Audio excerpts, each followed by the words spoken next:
members of the DFA Press Corps, and media accompanying the U.S. delegation, and welcome to the 4th Philippine-U.S. 2+2 Ministerial Dialogue Joint Press Conference. We will first hear from Secretary for Foreign Affairs Enrique Manalo, and then Secretary of Defense Gilberto Teodoro Jr., after which we will request Secretary of State Antony Blinken and then Secretary of Defense Lloyd Austin III to deliver their remarks, after which we will have the Q&A. Secretary Manalo, please. Good afternoon, ladies and gentlemen. I wish to begin by thanking Secretary Teodoro for hosting the 4th Philippine-U.S. 2+2 Ministerial Dialogue here in Camp Aguinaldo. And we're very pleased to welcome Secretary Blinken and Secretary Austin back to Manila.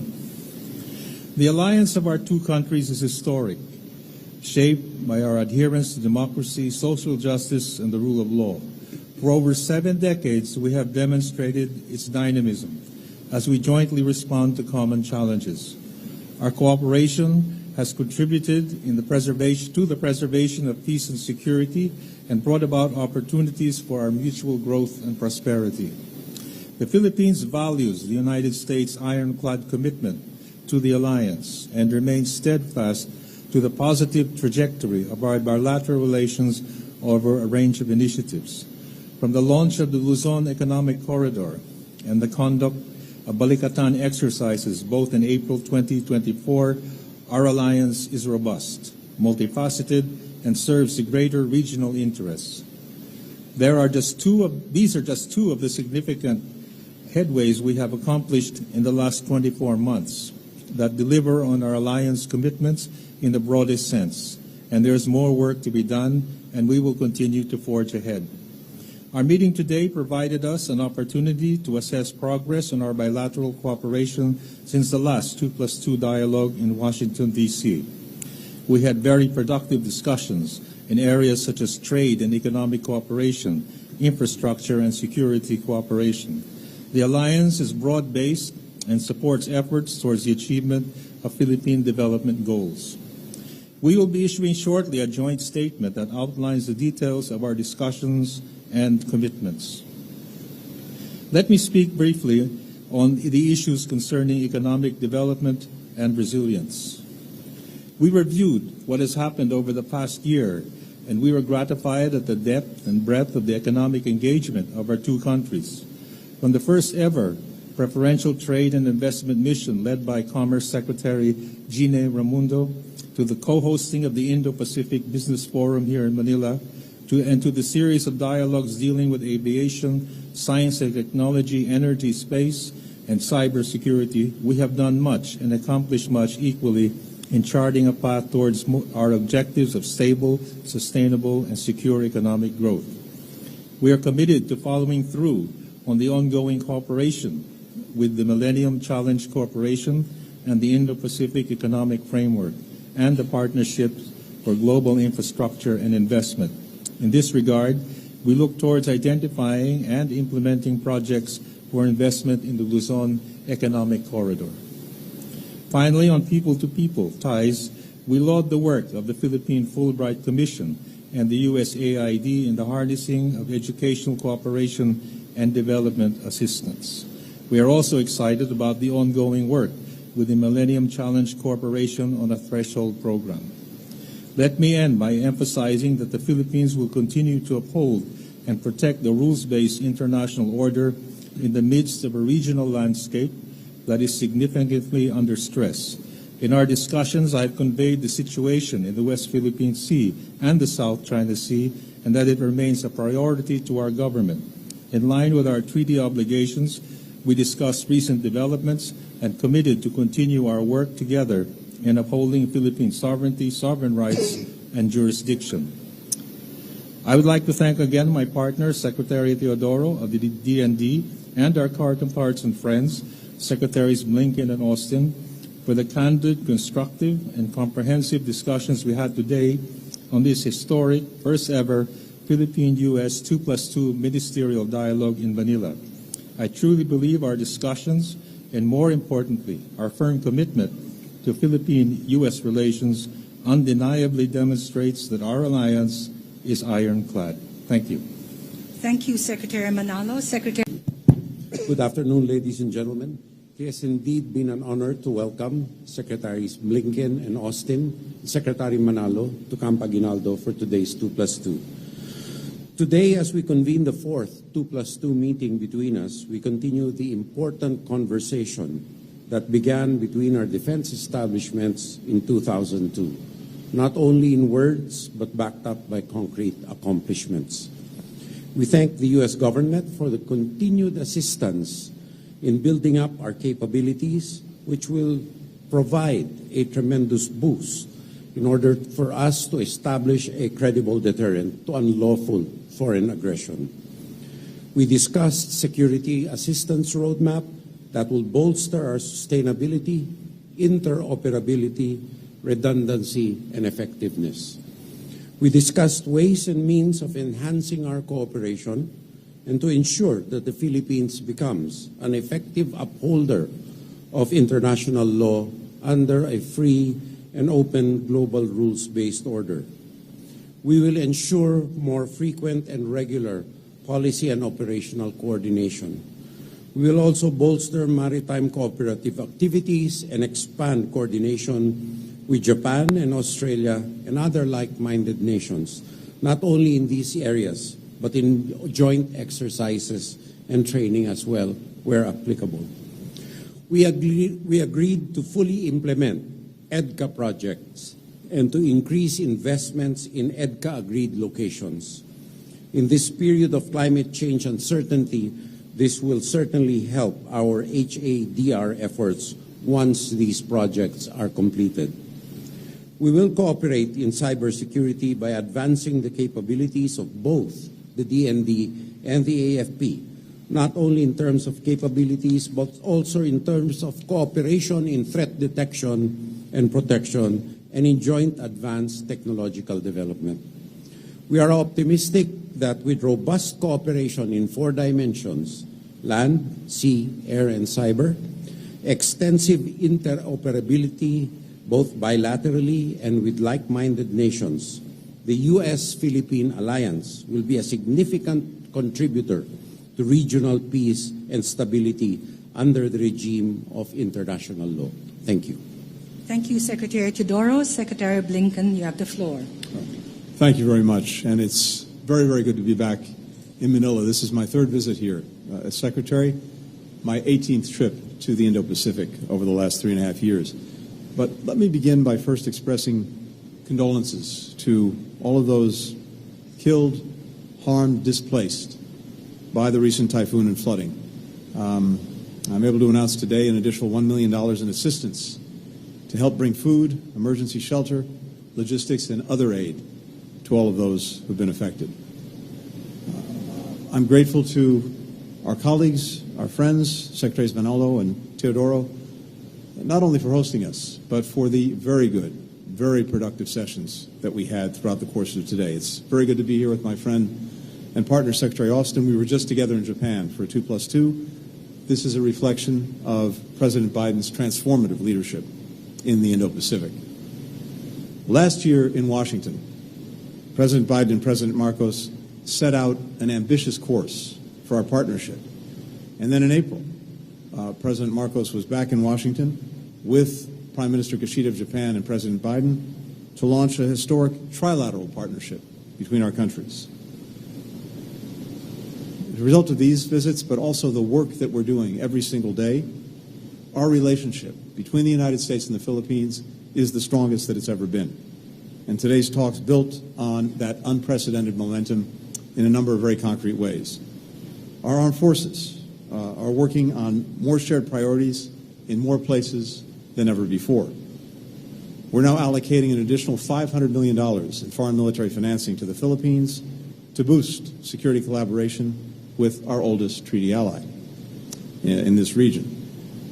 New steps to strengthen the alliance, a once-in-a-generation investment to help modernize the Filipino Armed Forces and Coast Guard, our first bilateral security sector assistance roadmap, doubling our investments in the Enhanced Defense Cooperation Agreement.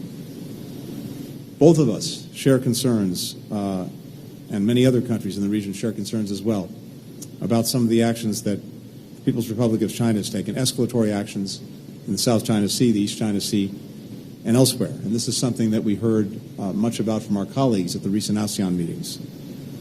Defiance of the 2016 Arbitral Tribunal decision, coercive methods being used in the seas. We welcome the provisional agreement, understanding reached between the PRC and the Philippines on the rotation and resupply at the Second Thomas Shoal.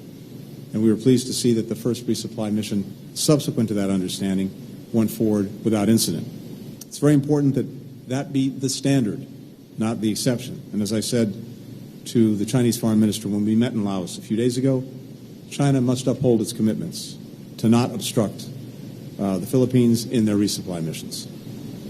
We stand by our ironclad defense commitment to the Philippines under the Mutual Defense Treaty.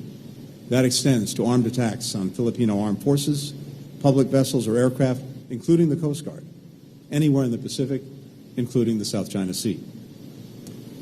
As you heard from Secretary Manalo, we're equally focused on our economic partnership, our economic relationship. This is really comprehensive security, not just our military and physical security, but also our economic security and our joint resilience. We have partnering and partnership on critical industries. The Philippines is a priority partner on semiconductor manufacturing. 20% of global assembly, testing, and packaging takes place here in the Philippines. Thanks to the CHIPS Act, we're finalizing collaboration to support the strengthening of Filipino capacity. We're focused on workforce development as well as on regulatory reform. We're also investing in high-quality, high-impact infrastructure via the Luzon Economic Corridor, connecting key economic hubs, Subic Bay, Clark, Manila, Batangas, and doing this through investments in rail, in port modernization, in clean energy, in semiconductor supply chains, in agribusiness. As we lower logistics costs, as we strengthen supply chains for critical industries, that will continue to drive investment and growth and will be a benefit to all of us. And this is supported by coordinated action, including coordinated action between the United States and Japan. All of this part of the historic trilateral cooperation that our presidents inaugurated just a few months ago. Finally, we're advancing energy security and the clean energy transition. This month, our bilateral civil nuclear cooperation agreement entered into force, and we talked today about next steps, including helping to develop a safe, secure, and modern civil nuclear sector.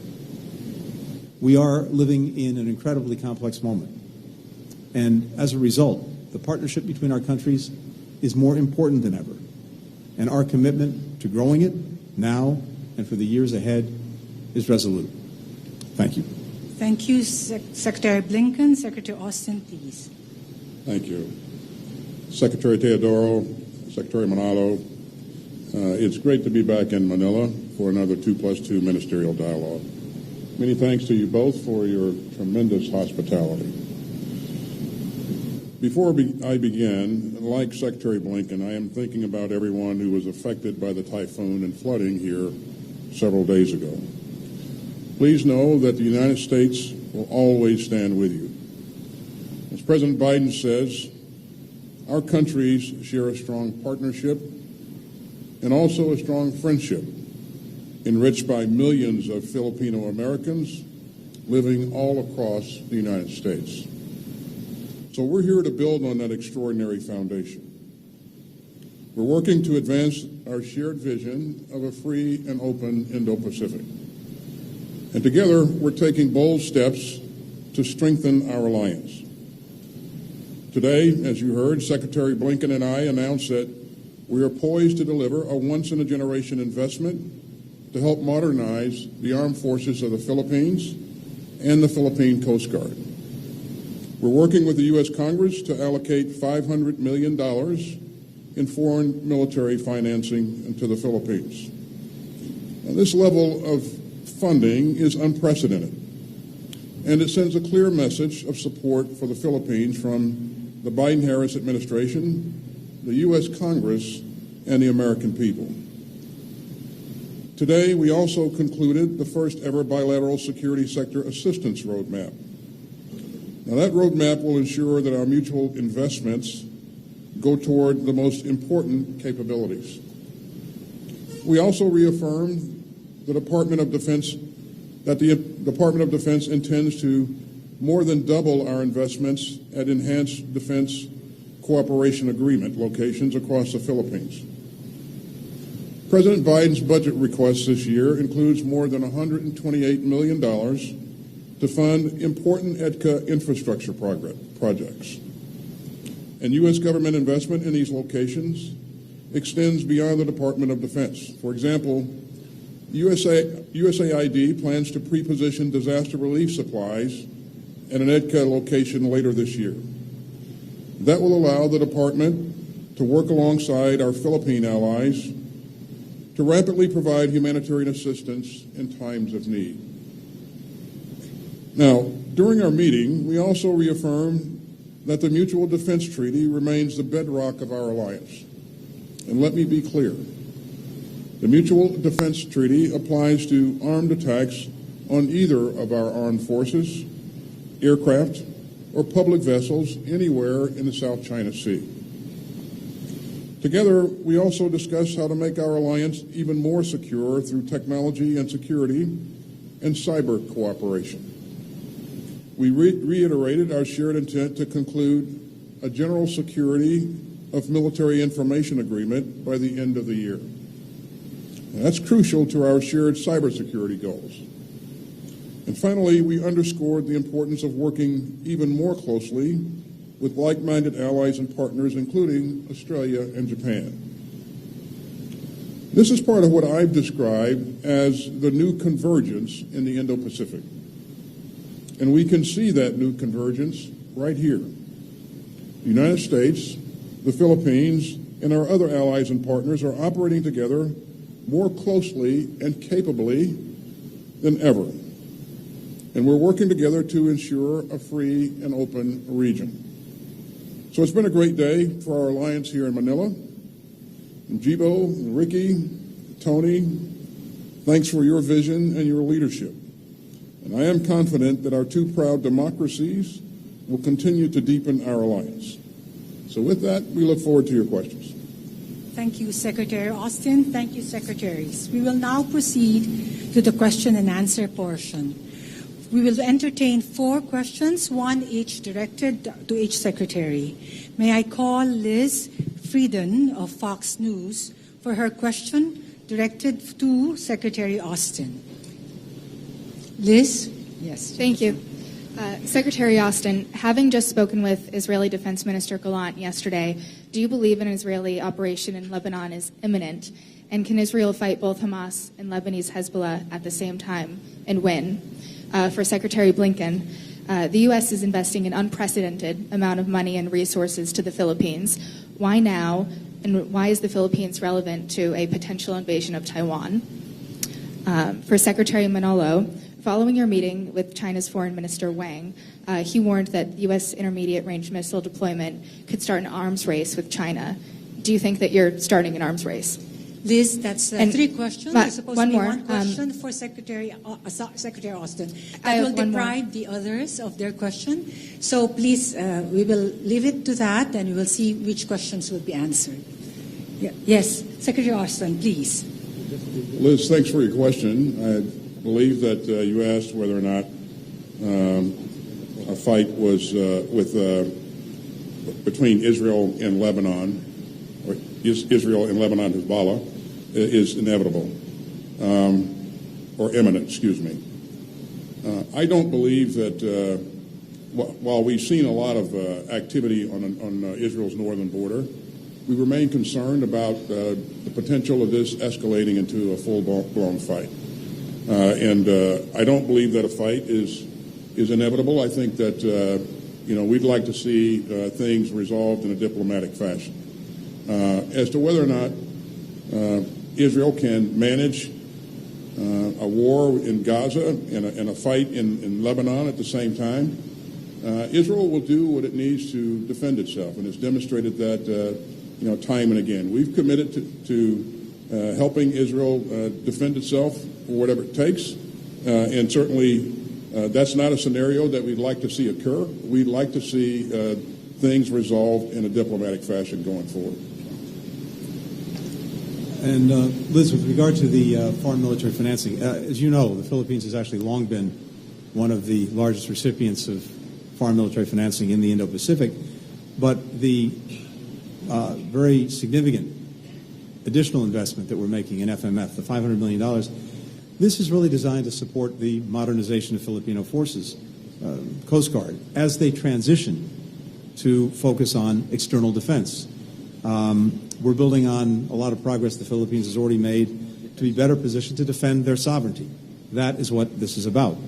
And more generally, with regard to Taiwan, both of us, and for that matter, virtually every country in the region and countries around the world, are determined that we see the status quo maintained, that we preserve peace and stability. That's where our focus is. I think there's a recognition around the world that were there to be some kind of crisis on Taiwan, it would affect everyone. It would have global impact. We have 50% of container traffic going through the Taiwan Straits every single day, 70% of the semiconductors manufactured on Taiwan. So there's a recognition around the world that were there to be a crisis there, everyone would be affected, which is exactly why all of us are focused on trying to make sure that peace and stability is preserved, that the status quo is maintained. And finally, I just say the alliance that we have with the Philippines, this long-standing alliance, there's a critical word that applies to it. It's a defensive alliance. We are about making sure that all of us can protect and uphold our sovereignty, our territorial integrity, freedom of navigation, freedom of commerce, which is so vital to everyone in this region. Thank you. I wasn't able to hear the last part of your question, but I get the gist.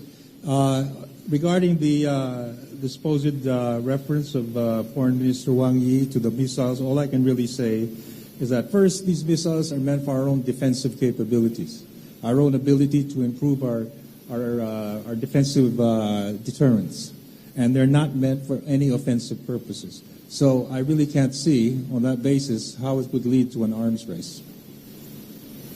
Okay. Thank you, Secretaries. The next question should be raised by Simon Lewis of Reuters. Simon, you have the floor. Thank you.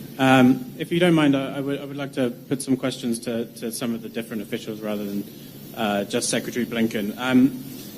Secretary Austin, just to follow up a little bit on the question about Lebanon, the U.S. defended Israel when Iran fired missiles at it in April. Are you prepared to similarly defend Israel if a full-scale war breaks out with Hezbollah in the north? To Secretary Teodoro, excuse me, your country and China appear to have different interpretations of the Second Thomas Shoal resupply agreement. You say that no prior notification or inspections are required for the resupply. Can you share details of what the agreement says, and do you intend to press ahead with resupply missions on that basis, even if China doesn't agree with your interpretation?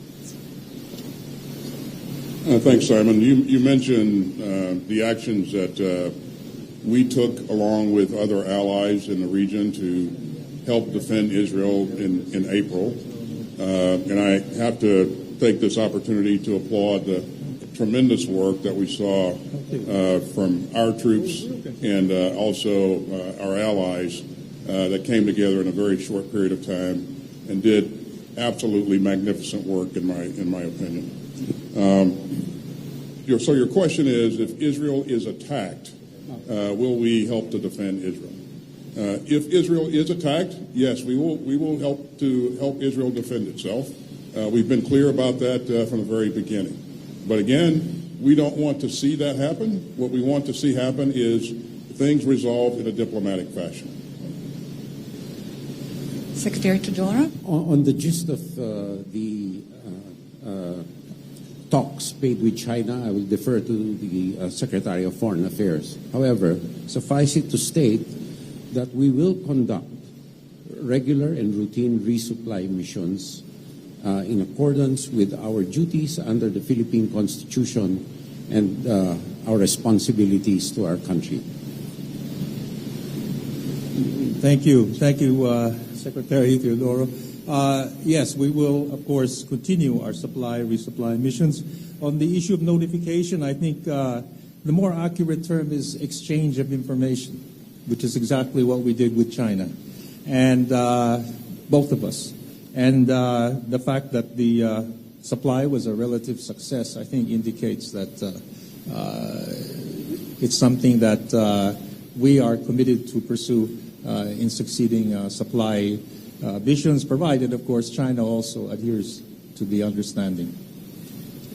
Thank you, Secretaries. Can we now call on Nestor Corrales of the Philippine Daily Inquirer for his questions? This question is for Secretary Teodoro. Secretary, how will the 500 million in military funding, including the 128 million for EDCA investments from the U.S., help address Beijing's aggression in the South China Sea? And what will be the priorities under this funding? Well, the priorities will be laid down in the security sector assistance roadmap. Naturally, a lot of our inherent hardening capabilities are included, like cyber capabilities and the like. These and all the EDCA investments will serve to secure the Philippines' credible deterrent posture.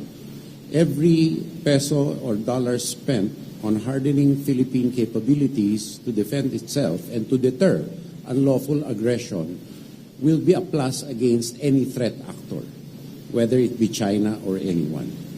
So the EDCA investments are not only solely for defense purposes, but are also for civil defense purposes like humanitarian assistance and disaster response.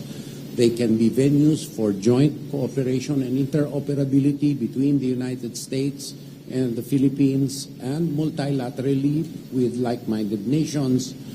And likewise, they will serve also as venues for economic development, like Secretary Austin has said, with the USAID.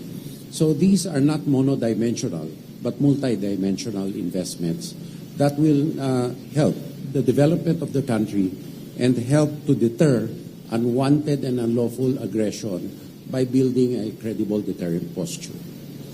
Thank you, Secretary Teodoro. Last question, Joyce Rocamora from PNA. Good afternoon. The rest of the ministers may also wish to answer. What assurance has the U.S. given to the Philippines and the rest of Asia, including Japan and South Korea, that its strong security support would continue in case of a leadership change in the U.S. after the November elections? And in relation, the GSOMIA was also mentioned. Can you expound more on that?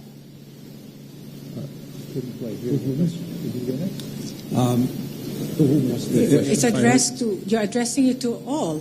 Yes. To all. Well, I can just, I'm happy to start simply by saying that, of course, elections are a regular feature of our democracy.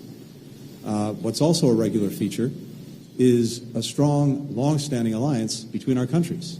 And that doesn't change from election to election. We have a mutual defense treaty that the United States is committed to.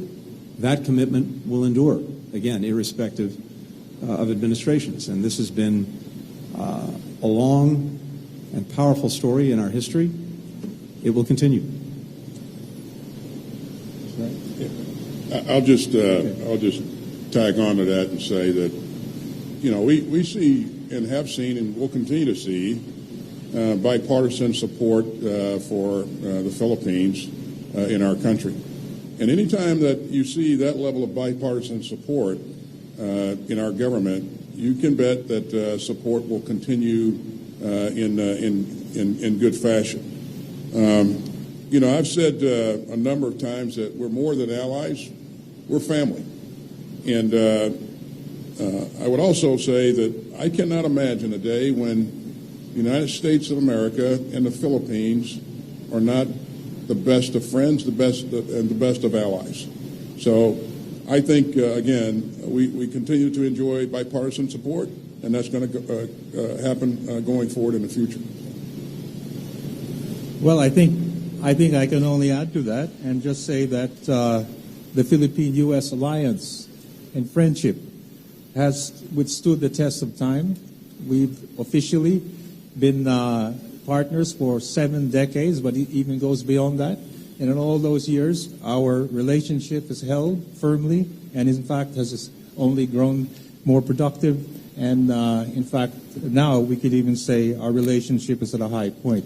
But let me say that the fundamental factors accounting for all of that is not only our shared adherence to democratic values, to social justice, but also the strong people-to-people relationship, which has really been the bedrock of our relationship.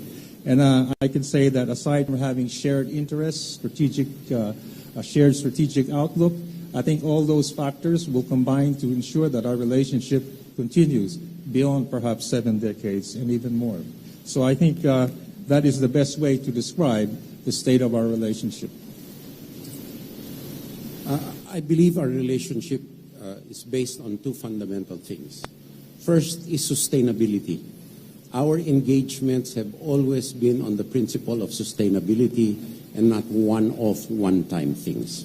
Secondly, we share principles, fundamental principles of adherence to international law and a rules-based international order. And both countries, and not only the United States, but like-minded partners realize that building up the Philippine credible deterrent posture is vital to ensuring the rule of international law in the Indo-Pacific, particularly in our region.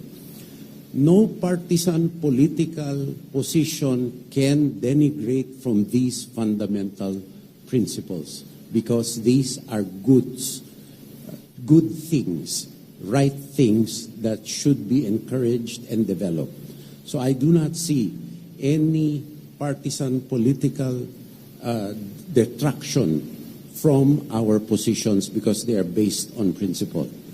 Secondly, in terms of the Gisomia question earlier, it is an attempt and an exercise, a continuing exercise to develop our operational security, which is a required stepping stone for our development of an armed force and a defense establishment with increasing sophistication to deal with vulnerabilities and with unpredictabilities in the future defense situation and picture.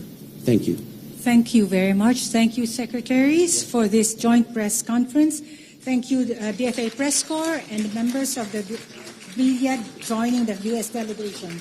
Can we request the Secretaries for one photo opportunity in front, for one photo opportunity for the press, and then we will conclude this press conference.